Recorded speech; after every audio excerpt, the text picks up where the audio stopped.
Hey guys, welcome back to Sports with Mono and Mono. Here with my trusted partner Steve, behind the curtain Rob.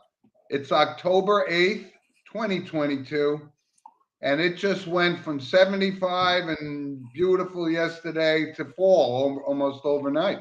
That is correct. Actually, when I woke up this morning, I think I saw the first dropping of leaves on the lawn outside my apartment. So fall is upon us. On my way here to my studio, Halloween decorations are up, and so here we are. Okay. Well, thanks for joining us, everybody, and let's just jump right into it. Our sponsor, Coriano Trucking, our original sponsor, Coriano Trucking, is sponsoring the monologue this week. And we thank Guy Coriano from Summerhill, New York, and for his support since we started the show.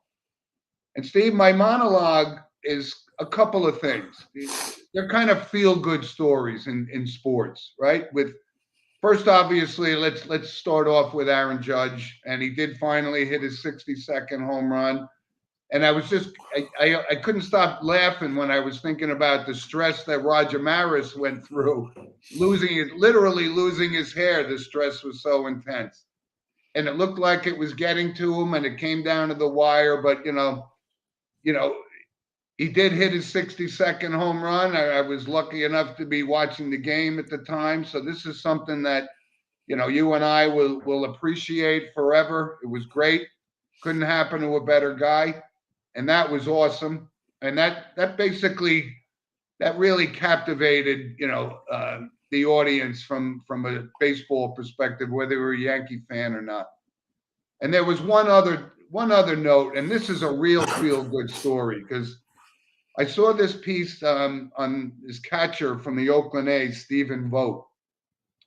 And he's kind of been a journeyman his entire career. He's played with half a dozen teams, but his last game was the other day in Oakland, and his kids introduced him. His kids threw out the first pitch, and he hits a home run in his last at bat of his major league career. I mean, you want to talk about a feel good story.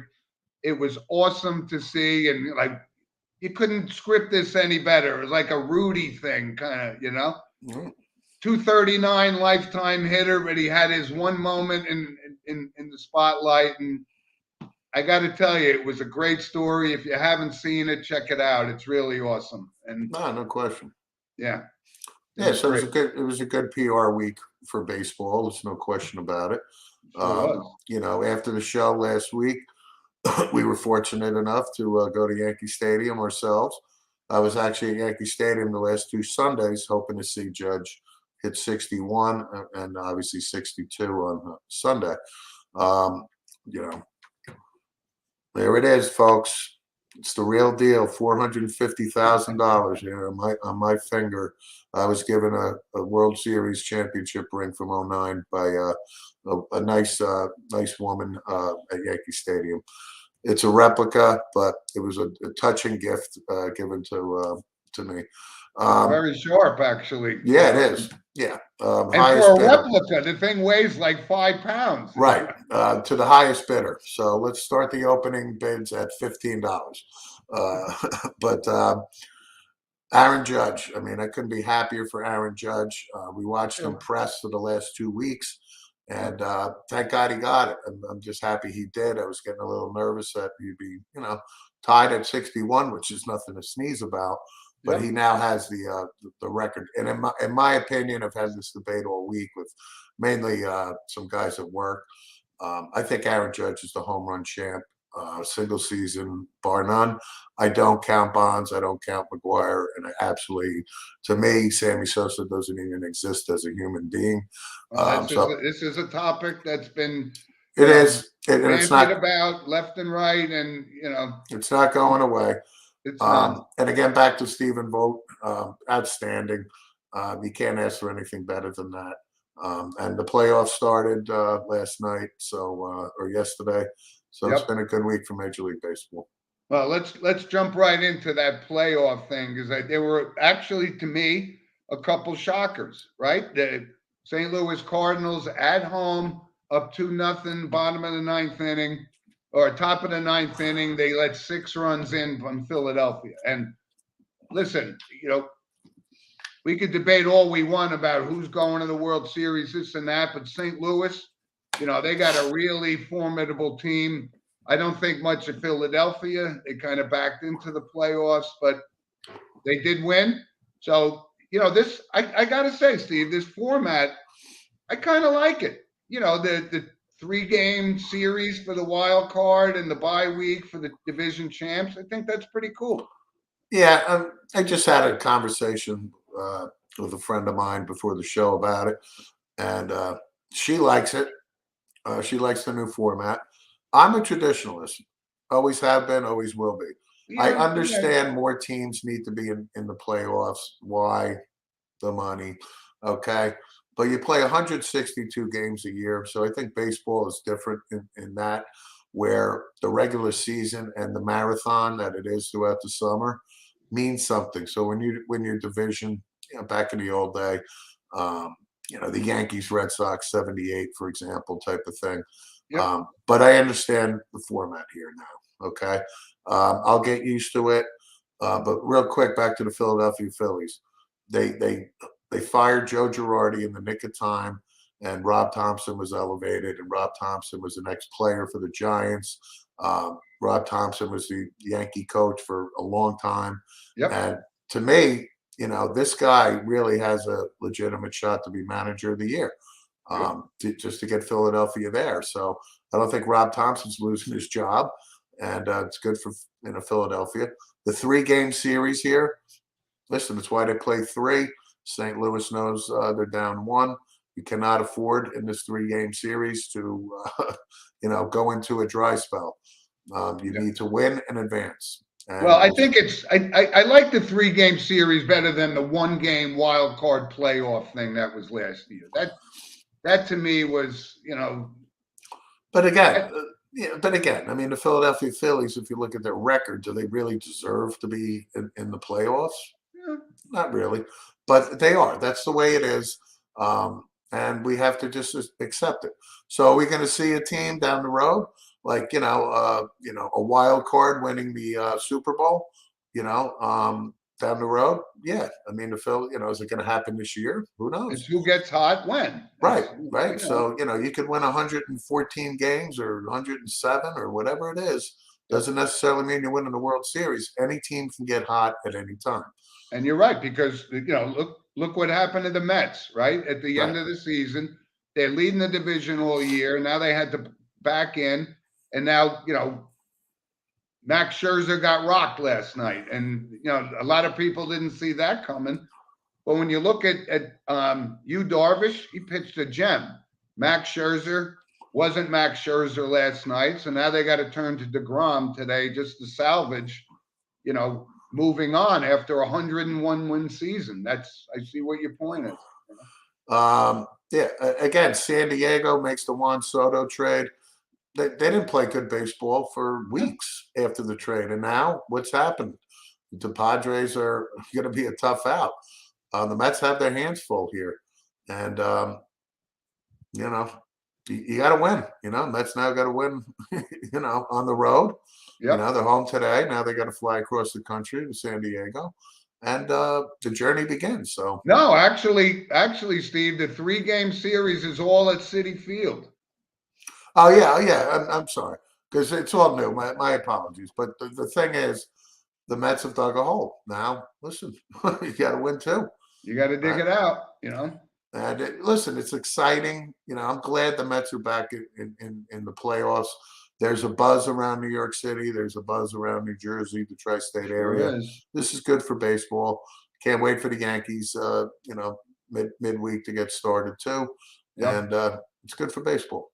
And good morning to Tony Cobbs, one of our favorite listeners. Yeah. How are you, sweetheart? And we'll get to you. We'll get to you, Tony. All right, Mariner girl. And listen, how about those Mariners? First playoff win since 2001. Yeah. And they got this young guy, J-Rod, who's really, put him in the same kind of mold as Soto. They're both young and so forth. But you look at the Padres too. if Tatis was, above board, he'd be in this series too. That makes them even more formidable. So, it's up to Degrom. This is a make or break game for the Mets tonight, and I like Seattle's chances to move on. So I don't think the Yankees should have any problems with either Cleveland or Tampa, but you never know, Steve. Just like you said, who gets hot when. That's Correct. the But storyline. listen, the Yankees have historically owned Cleveland. I prefer playing Cleveland. Tampa has been a thorn in our side for the last Good several point. years, no question about it. Yep. But again, you play who you got to play, and Yep. you got to win. That's what it's But I about. think it's kind of exciting. I really do. And I'm going to bring something up in random points of interest, which is, all about this playoff thing. And that's what's so unique about Major League Baseball. It's a 162 game season. And, all bets are off. Everyone starts from scratch in the beginning of the playoffs. And it's going to be pretty exciting. Looking forward to it. Right, and real quick on Jacob Degrom. Now, Jacob Degrom, who has been superhuman for the last couple of years on the mound, there's been a crack in his armor too. Let's be real here. Yeah. It's the first crack I've seen in a long time on him. He hasn't pitched to his superhuman, lofty self. Right. So I expect Jacob Degrom to be Jacob Degrom today. I'm expecting a 3-2 game, something along those lines. And the Mets have I would say, a dilemma with Degrom. Are they going to pay him? Are they going to give him this $50 million a year, or 40, whatever it is, with his history? Degrom is not a baby. Degrom is 34 years old, I think, right now. And, we shall see. But this is a huge, huge start for Jacob Degrom and the Mets. Yeah, it's big. It's really big because this is going to be a big disappointment for New York because I think Showalter did a great job getting them there. And I want to give a shout out to Jeff McNeil, by the way, wins the batting title in the major leagues this year. That was, here's a guy that's been kind of a lunch pail kind of guy too, and he just had his career year, and I think it was great. He finished with 326 batting average. It was awesome. Yeah, listen, Jeff McNeil's been a good hitter. And again, 326, that's what it's supposed to be. So it's really still odd that if Jeff McNeil can hit 326, well, basically 87% of Major League Baseball players are in 220s, 230s. I know. It's crazy. It really is. It is. But as far as I just want to shift back to Aaron Judge real quick.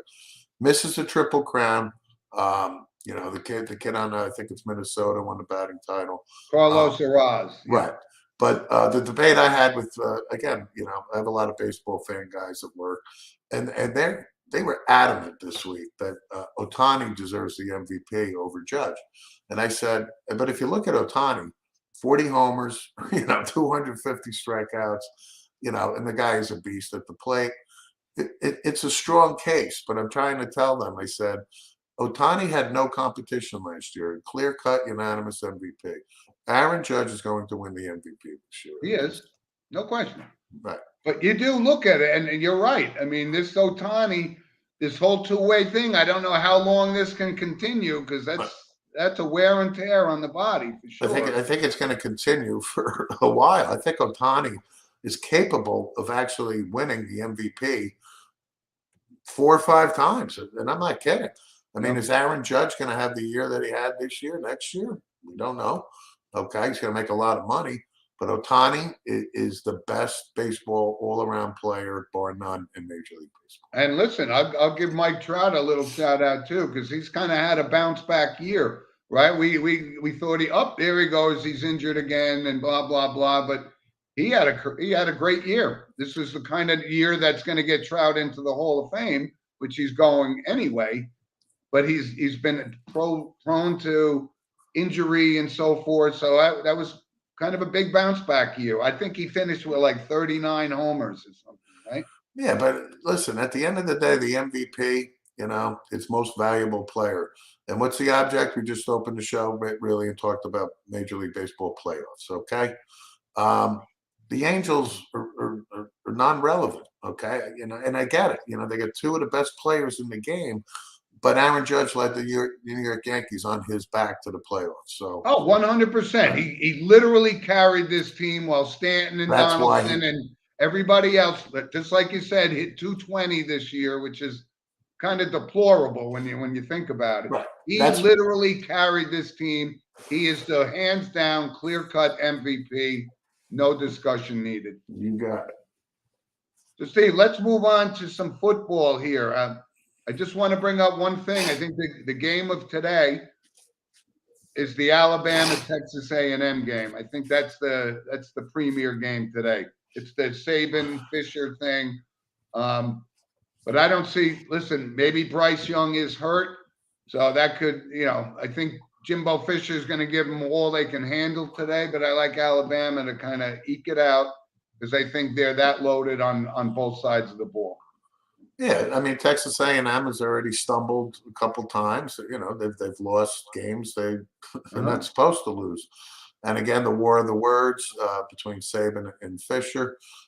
Texas A&M last year beats Alabama at home, and A&M, and this year it's in Tuscaloosa. Yep. I look for Alabama to really show up today, and you better, if this game gets out of control, if you will, for Alabama, meaning they're stomping Texas A&M, Saban is not taking his foot off the gas. And if it goes the other way, if Texas A&M is for some reason beats up Alabama, they're not taking the foot. This is a statement game, and I'm looking forward to this one. This is a good college game. Yep, I did watch a good game last night, and this is something that you and I have brought up time and time again about Rutgers. They played Nebraska last night. They were up 13-0 at home, and I watched the game. Rutgers does have a lot of quality players on that field, but again, to our point, which we keep bringing up, are they at this level? Are they at this Big Ten level?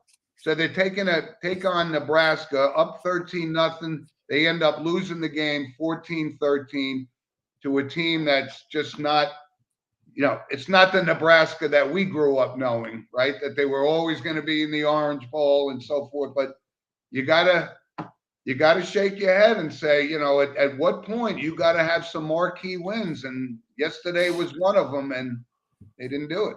No, they did not. Now, listen, I think I was talking to you yesterday or somebody about, Nebraska's coming to New Jersey. Right? Could you imagine if this was Nebraska with Mike Rozier and Dean Steinkeller and Irving Fryer and Turner Gill? It would have been 143-0. But we talked about Scott Frost, the disaster that Nebraska is right now. Okay. Yeah. This was what we spoke about last week about Rutgers. This is like Nebraska right now is Indiana. They are, the lower echelon of the Big Ten. And for Rutgers to blow this at home on a Friday night, this is a game they should have won, and they didn't. So that gives me pause. You mentioned Rutgers has some good talent out there. They do. But I'm highly disappointed that Rutgers didn't beat Nebraska, especially with the state of Nebraska. I mean, they have an interim coach, and it's a bad loss. It was a bad loss. But there are two teams that I wanted to just kind of bring up on college football because I haven't really seen them play yet. But both UCLA and USC, which we're not big Pac-10, 12 guys, obviously, but they're both undefeated, and are these guys for real? We knew Lincoln Riley was going to put USC back on the map, right? He took the starting quarterback, potential Heisman candidate, and took him with him to USC. And I know you're kind of more of a fan of Chip Kelly than I am, but he's got them at 5-0. Are these two teams for real? And can they compete, you think, against the Ohio States, the Alabamas? Jury's still out for me. No, USC absolutely can. And I don't think it's any coincidence that USC is off to the start they are. Riley, when he took over, they got this Jordan Addison from Pittsburgh, who is the best wide receiver in the country. The guy was a first-team All-American last year. He transfers to USC, leaves Pitt. This guy's outstanding. They have great talent. USC is going to vie for the national championship under Riley for the next. They're going to be back. And they could get to the level of Carroll with Reggie Bush and Leinart because of the recruiting ability of Riley. As far as UCLA goes, no, absolutely not. Can they compete for the national championship? UCLA opened up with 3 cupcakes, so 3-0. I don't count that. I think UCLA, when they play some heavyweights, there's chick in their armor. Well, listen, Tony Cobbs just sent us a message about the Red River rivalry today. The Red River shootout. Right, which doesn't have the allure that I think it once had. But you got, I said, Oklahoma's not the team, that Lincoln Riley built. But Texas, you got to give this kid Quinn Ewers some credit. He's anxious to play, and he's having a great year. And I like Texas to roll them today at the Red River shootout.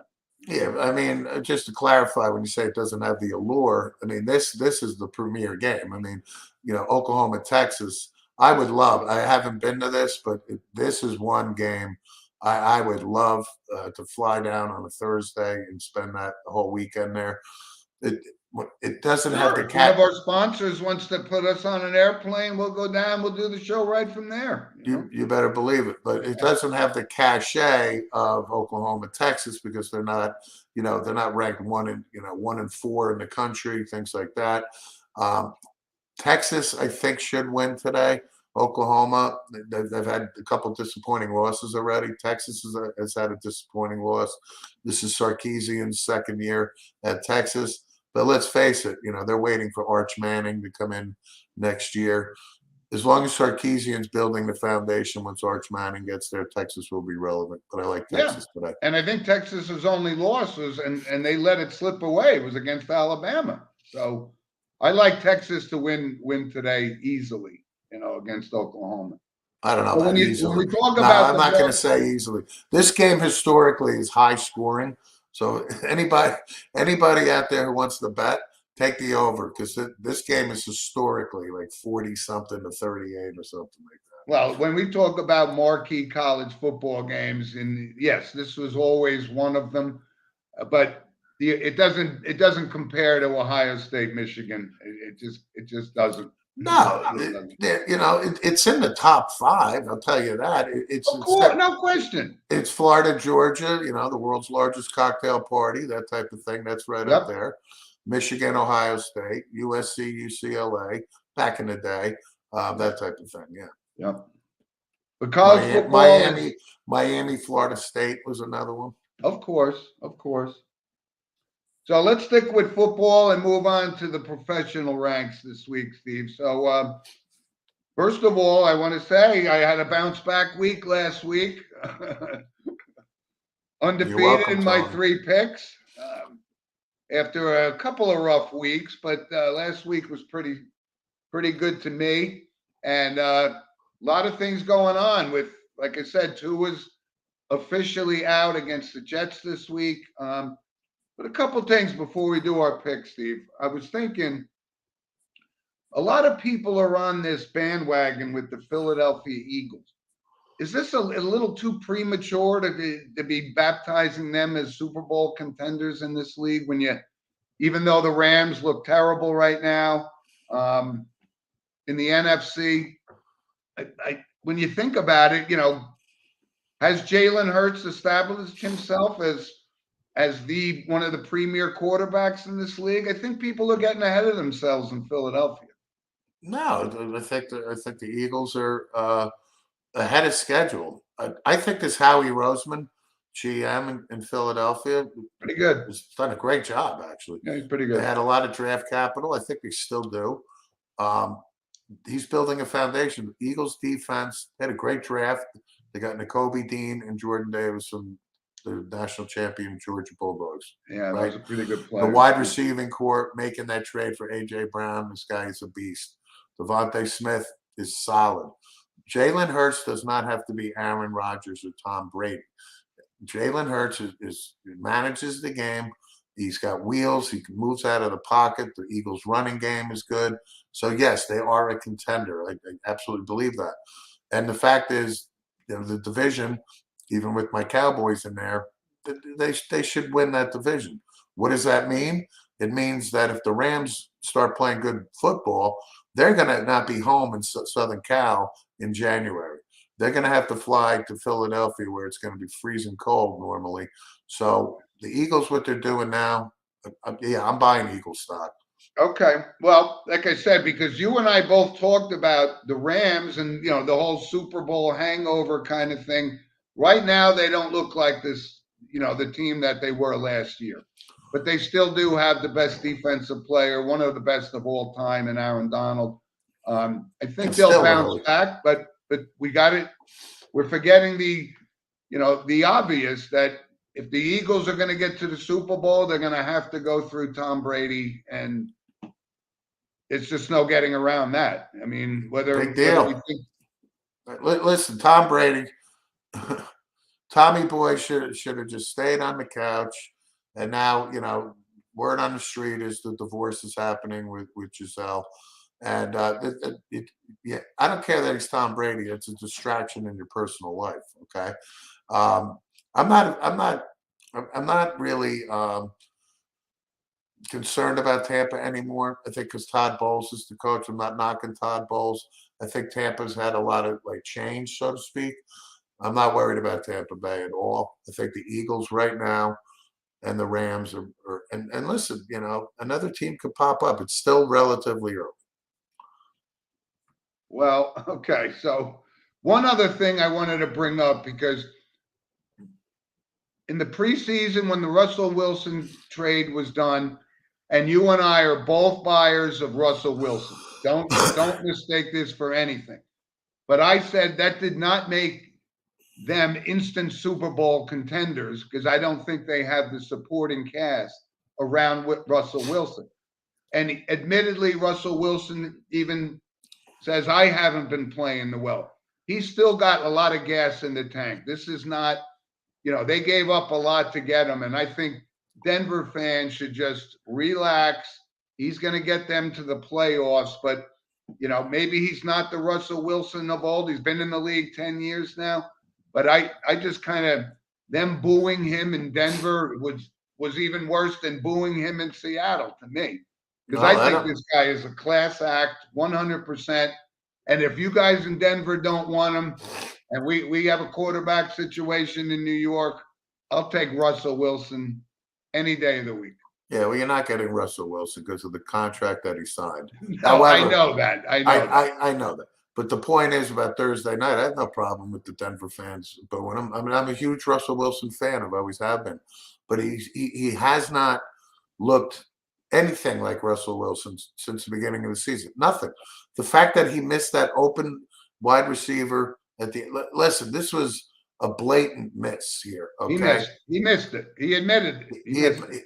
My point is, my eye test on Russell Wilson, something is amiss here. I don't know what it is. He just doesn't seem comfortable there right now. I can't put my finger on it, but he's Russell Wilson, so I'm going to believe he's, going to, start playing like Russell Wilson. But right now, if I'm a Denver Bronco fan, I'd be booing too.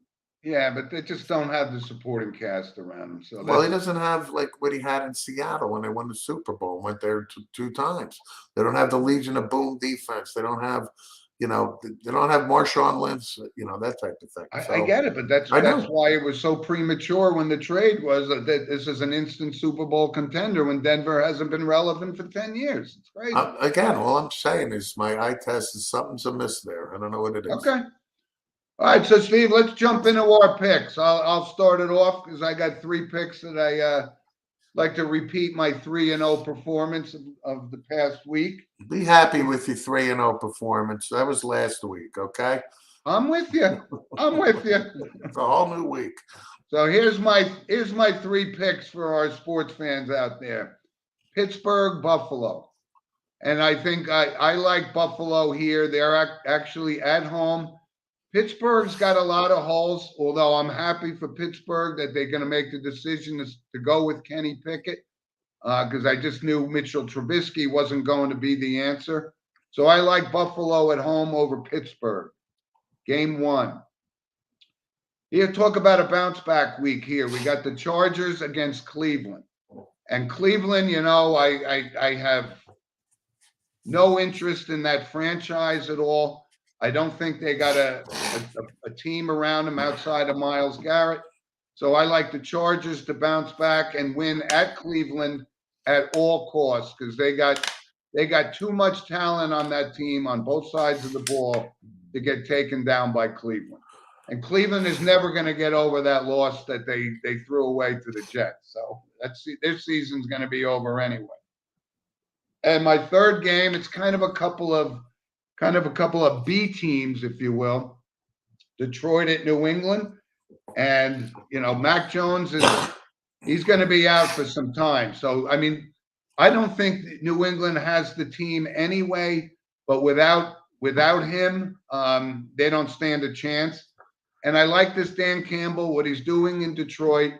I don't think, again, and this is admittedly me, I was all in on Jared Goff, and now I realize it was a product of the Sean McVay system because he's horrible. But I like Detroit over New England on the road this week. Ooh, our sponsor, Mr. Coriano, touting his Pittsburgh Steelers. Right. He's a loyal fan, I'll give him that. But you're not going to the Super Bowl, and you got one of the best coaches in the league, but talent speaks for itself. Well, my picks are Green Bay Packers are going to roll over the Giants in London.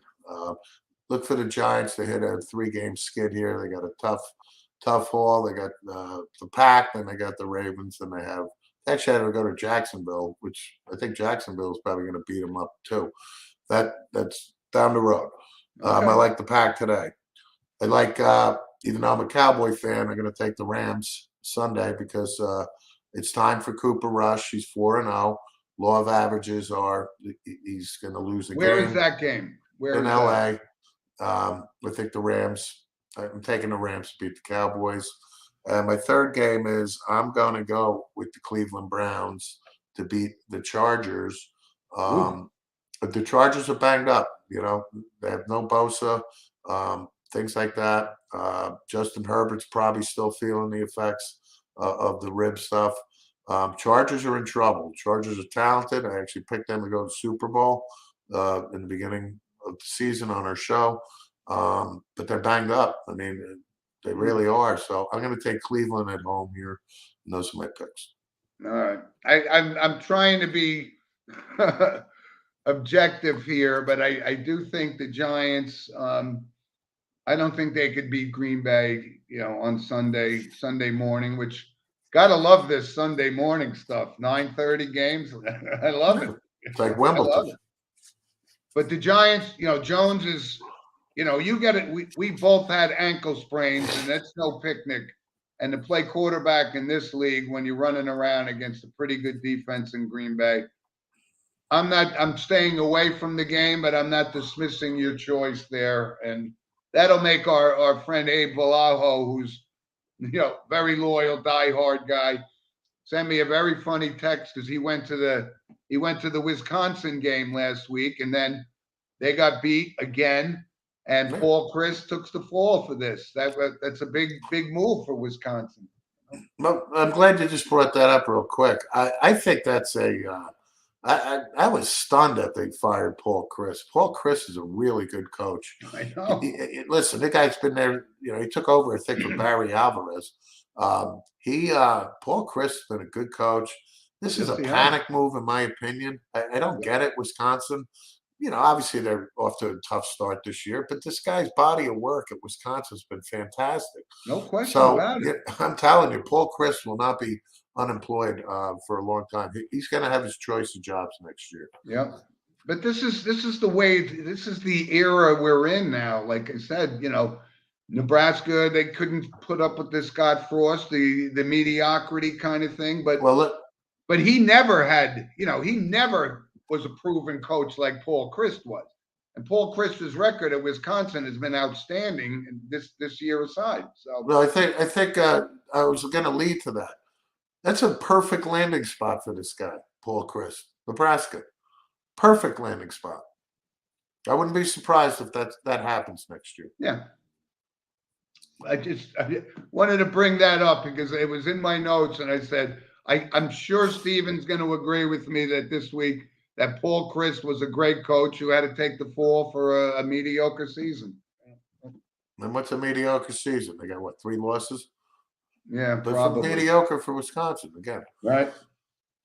But we can't move on from football until we bring up, of course, next week is the marquee game in New Jersey, St. Joe's Bergen Catholic at St. Joe's.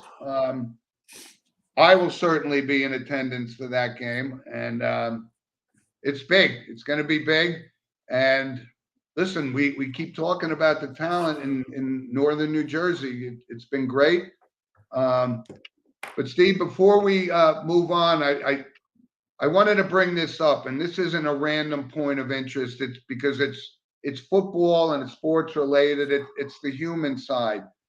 This situation with the quarterback from St. John Vianney down in Homedale, New Jersey, suffered a spinal cord injury last week. It happens, right? But it's a tragedy. But you could see all of the support that this kid has gotten. His name was Aaron Van Trace. And, all the NFL guys and everybody's rallying around him. But, when you see something like this, we get so crazy over high school football, and it's great. But there's always that element that something like this could happen. And, we want to send our best wishes to him, his family, and, the St. John's Vianney community, because it's a tragedy when this stuff happens. But it's great to see the support that people, it's not just a football game. These are human beings, and this is a very heartwarming story, very sad. But I hope, I don't know his medical condition right now, but it's obviously can't be good. So, we keep that in our back of our minds, because we're sports guys, but we're also human beings. And when something like this happens, we just wanted to give our shout out to those guys. Absolutely. From a professional level, go ahead, Rob. You want to say something? Now, real quick, you were talking about high school football and Texas.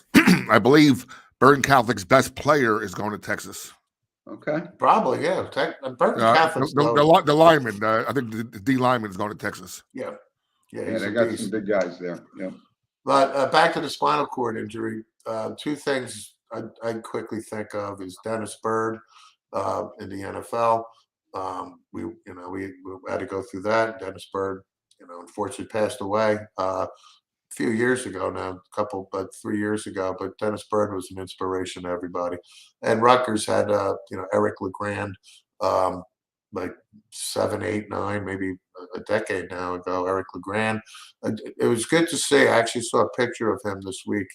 He's in a wheelchair. He's still, from the neck down, but he's part of the Rutgers community. He's part of the Rutgers family. State of New Jersey, the whole country really rallied around him, and he's doing like radio play-by-play and stuff like that. He's part of it. So he actually has some sort of a business going that. Right. I don't know if it's like a food business or something, but that just shows that the perseverance of somebody like that is great to see. No, he has a coffee shop. Yeah, right. The point is Eric Legrand is living a productive life. Okay, prayers and wishes for this kid. Again, anybody who's played football, there's a chance this can happen. It's just the way. It's there, right? And it's unfortunate, but and Steve, just as you brought up that it was Dennis Byrd, the Eric Lagrange, what I immediately thought of, and this is very close to your heart and your community because you were at Boston University, Travis Roy, which was one of the most heartbreaking stories ever. His first shift in his first college game, and he was. suffered a spinal cord injury and was paralyzed for the rest of his life. That's what I immediately Oh thought. yeah, no question about it. Yep. But again, it's inherent risk. When you play a physical sport that like that, and it's unfortunate. Yep. And we wish this kid all the best, and Yep. hopefully it's not as bad as it could be. Yep. Aaron Van Trace from St. John Vianney. Okay, Good luck Aaron. to you, kid. Yeah, Good go luck. kid. Go kid. All right, Steve, let's move on to our random points of interest for this week, which is, of course, sponsored by Lynch Toyota of Manchester, Connecticut, our gracious host on our fishing trip this year. Right.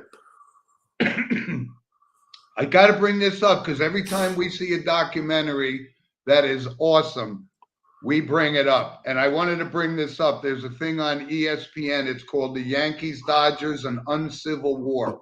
Right. And this was right in our wheelhouse. So I don't know if you've seen it yet, but if you haven't, see it. This was the Yankees, Dodgers, and the backstory with Billy and Lasorda. It was just packed with moments and we watched every pitch, every inning of the 77, 78 World Series. We did. And it was just so great. The whole thing about the Yankees was the Bronx Zoo, they used to call it, right? And it was tumultuous in that locker room. But everybody on the Dodgers, and the Dodgers fan base thought these guys were all lovey-dovey, and they weren't. They all resented Steve Garvey, and Davey Lopes didn't want to sign autographs, and it was just – but those were two great World Series. But if you haven't seen the documentary, it's called Yankees, Dodgers, an Uncivil War, and I think it's on ESPN, but it's great. Yeah. Great. So if you see behind me, folks, see the Yankees thing behind me? That's the 78 Yankees. Burger King in 1978 gave these out. This one happens to be, it was a poster, but this one happens to be on, framed and stuff. That's great. Bob Lemon, right? So the story with Billy getting fired and everything. Yep. My boy Thurman, okay? Guidry. I mean, there's so many names here. Gary Thomason for really, diehard Yankee fans. Yep. Jay Johnstone is on here. Jay Johnstone died, I think, last year. Yep. But yeah, I mean, the Yankee Dodgers thing was great. But you got to watch this because it was, and they interviewed Reggie Jackson, and it was the whole dynamic of him coming to the Yankees. We remember the straw that stirs the drink comment, right, which is one of the great lines ever. He goes, "I was misquoted." And Thurman Munson said, for 30 pages, you were misquoted. Right.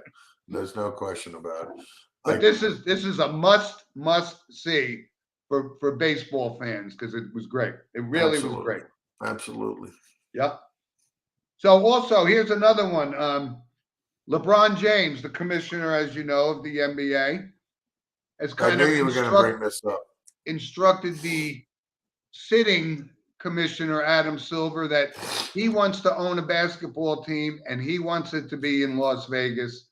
So I don't know if it's 2, 3, 4 years from now, but there will be a team in Las Vegas and it will be owned by LeBron James because that's what he wants. Yeah, there's no question. I knew you were going to bring this up. And what do you want me to say? That's exactly what's going to happen. It's as simple as that. So. Right. Well, the whole betting thing is just, there's no wagering this one. I don't know. You know more about the gambling side of the house than I do, but I don't touch it. Yep. This is a done deal. There's no question about it. Yeah. There's no question about it. Drives me nuts, but anyway. One other doc, Steve, because you and I have talked about this. There was a great documentary as well on, I watched, it was on Cristiano Ronaldo, right? The soccer guy and his impact. And I've seen something on Messi before. So when you want to talk about, and you're talking about guys that aren't soccer aficionados, but I did see Pele play. And but these two guys, this is a great special. They compared, the on the field, off the field results. Neither one of them has won a World Cup. And as Diego, our soccer aficionado, would say, that's what separates Diego Maradona and Pele from these two. But I don't know how you can come out of this going, I think he's better or he's better. They are both unbelievable soccer players, complete different personalities off the field. Ronaldo's the showman, the handsome guy. Messi, the story. He was this little guy that actually had a growth deficiency when he was little, had to have surgery and he only sprouted up to 5'6", 5'7". But what a heart. He gives so much back to the community, as does Ronaldo. But Ronaldo is a flashy guy. But this is a great documentary. And I would love for you to watch it. I would love for our fans to hear it. Send us an email. Who do you like? I know my grandson is a big Messi guy. I go, don't dismiss this other guy, Ronaldo. No, you can't. And then Tony made a funny quip. She said she's moving back to Vegas when LeBron takes over. Okay. Yes, and actually she's right. Basketball in Vegas is long overdue. But back to your analogy here of Mr. Ronaldo. I'm a Messi guy, and like I stated on the show, I opened a monologue last year about the piece that I read on Messi and becoming appreciative of the super talent. But the same goes for Ronaldo. Diego, mentioned, I think he said Ronaldo might be, to him, if I remember correctly, a little bit better. That's a debate. But the bottom line too is World Cups, baby. World Cups, Yep. So Anyway. we shall see. Listen, one of them's got to get one, I would imagine. Yep. But it's a big world out there. Okay, Steve. Let's move on to our notable passings for this week. And look at our sponsor with a nice Bible reference on Dennis Bird. That's great. Thank you, Guy. It's perfect. Wow. Now he's not just a truck driver, man. This guy knows what he's talking about. Thank you, Guy. Reverend Guy. So, Steve, there's a couple of notables this week. First of all, I wanted to mention Tiffany Jackson, who was a standout basketball player for the University of Texas. We brought up Texas before. 37 years old, battled cancer for years, number 5 overall pick in the WNBA. 37 years old, passed away. Yeah, it's unfortunate. Again, we do this for new audience members to celebrate, the passing of special athletes and entertainers and what have you. And again, it's starting to weigh on me that, these passings of late, they're too young, like 37. It's just way too young, and it's unfortunate. And R.I.P. to Tiffany Jackson. She was literally one of the best college basketball players of all time. It was great. No question about it. And it's sad that a life, at 37 is no longer. And here's another one, which big loss in not only the music world, but Loretta Lynn passed away, 90 years old. And Coal miner's daughter. Which was a great movie, by the way, won Sissy Spacek an Oscar. But she was an absolute classy woman for her entire life. And she was 90 years old. She had a full life, hit after hit after hit. And we could say we weren't big country music fans when we were growing up, but we were Loretta Lynn fans for sure. 90 years old. Yeah. Her sister, folks, is Crystal Gale, by the way. Don't want to make your eyes blue. But Loretta Lynn, when it comes to country music, was just an absolute icon. Probably the biggest female country star, for decades. And a beautiful woman, raised her family, loved her family, was loved by just, I guess, everyone, right? 90 years old, she lived a great life, and her music will live in infamy. So, I mean, R.I.P. Great, well done, Loretta. Well done. You bet. And Steve, one last one before we wrap up. Judy Tenuta. Yeah. You remember that? She was right. kind of like the female Al Yankovic, kind of, right? The female Rip Taylor. Right. Hey, she made a good life. No question about it. I mean, listen, her comedy wasn't for me, but I'm not knocking her at all. You know, she lived a good life, you know, that type of thing. But Judy Tenuta, yeah, I mean, 72. 72. Right. Anyway, so that's it for this week, folks. Listen. Well, I want to make one shout out. So yesterday after work, I bumped into Kim Jones.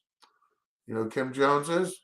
The MSG or Yes reporter or something? That is correct. Kim Jones is a WFAN host now. She fills in, but she was a Yankee reporter on Yes for a long time. NFL Network. Kim is, you know, her resume is outstanding. She's a Penn State graduate. She loves Penn State. But I bumped into her yesterday, and she couldn't have been nicer. And I just wanted to shout out to Kim Jones. And it was nice to meet her. And hopefully we have an opportunity to, you know, meet her down the road again, and you know, in the world of broadcasting. Hey, listen. When our fans come up to us and greet us, we'll be just as kind, because we don't forget the people that made us even know who Kim Jones was. Good for her. I'm glad she came off in a positive light. She couldn't have been nicer, more gracious. Yeah. But thanks everyone for joining us. There's a lot of sports going on. Enjoy the playoffs. Met fans, keep your fingers crossed. But send us an email at sportswithmano@gmail.com. And as always, we thank you for your time, and we'll see you guys next week. You bet. Have a great weekend, everybody. All right, guys. Take care.